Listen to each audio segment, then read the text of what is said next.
Hello guys, so sa video na to, ibibigay ko lang yung experience ko kung paano nga ba kumuha ng Certificate of Eligibility at ano yung mga dapat nating tandaan at mga dadalhin.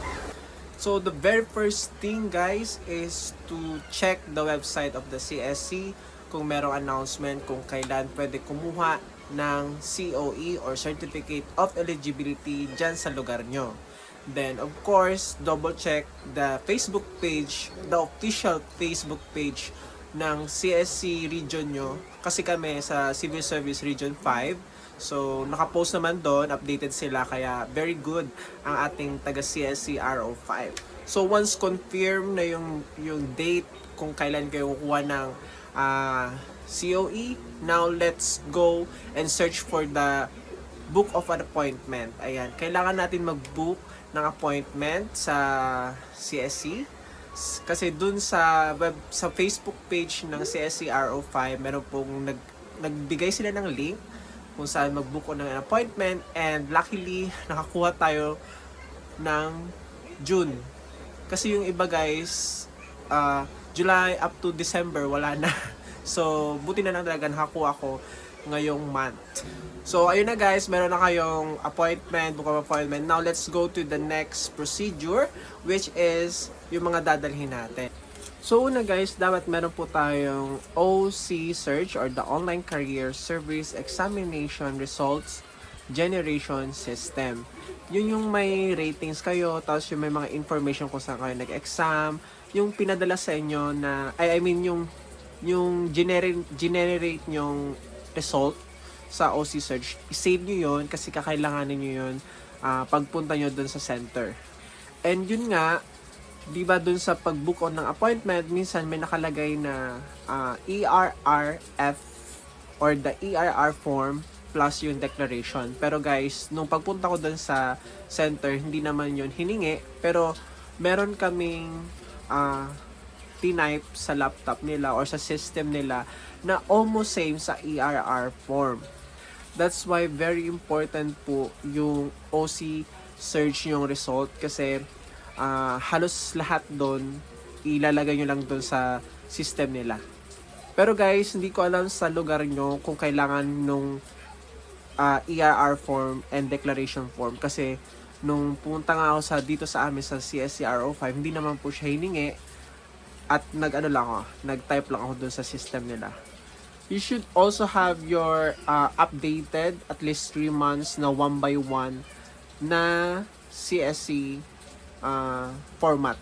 Yung name, tapos perma, written name and yung perma nyo, tapos of course Decente naman. Decente or with collar na damit. Pwede, pero kung ano yung kung paano yung CSC picture nyo dati nung nag-exam kayo, pwede naman ganun. Of course, very important din guys yung valid ID natin. If pwede, magdala kayo ng 1, 2, 3 na valid ID, government valid ID. And di ko alam sure kung student kayo nung time na nag-exam kayo, hindi ko alam kung anong idadala yung mga IDs, pero siguro pwede naman yung student ID nyo, tapos yung NSO. Pero to make sure, sana meron kayong national ID. That is very important din na pwedeng maging valid ID doon. Kasi ako guys, ginamit ko is UMID ID and hindi naman nag-question sa akin. Kasi yung UMID ID ko naman, andun lahat ng mga information ko and may perma ko doon. So siguro, pag ganun yung ID na may perma, especially may perma, goods yun. Then of course, be ready tayo sa 100 plus 50. So 150 lahat. 100 for the certification and 50 for the authentication. And also, dun din sa system na tinaypan ko, pwede kayo maglagay kung ilang quantity, pero hindi ko alam yung maximum. Kasi isa lang naman kinuha ko. Kasi sabi ko, i-photocopy ko na lang. Kaya magtanong pa rin kayo dun sa center kung hanggang ilan yung pwede nyong kunin na copy. Kasi baka up to 5 lang or up to 10, di ko lang sure. So yun lang guys, ganun lang naman kadali. And if you have any questions, you can comment down dyan sa comment down your question kasi nga we will answer it as much as possible or sa makakaya ko sagutin. Pero if any concern na masyado ng kumaga complicated, you can contact your nearest CSC center. So again, napakaganda naman yung experience ko dun sa CSC RO5 kasi mas mahaba pa yung biyahe ko kesa yung pagkuha ko nung certification. Kasi guys, malayo-layo kami and siguro mga 1 hour din yung biyahe since dagdag pa yung traffic.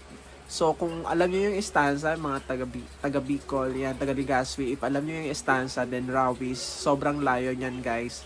And siguro give some magdagdag pa kayo kung 1 hour yung gawin yung 1 hour and 30 minutes para kumalayo yung lugar nyo para hindi kayo mali. So, yun lang guys and thank you for watching.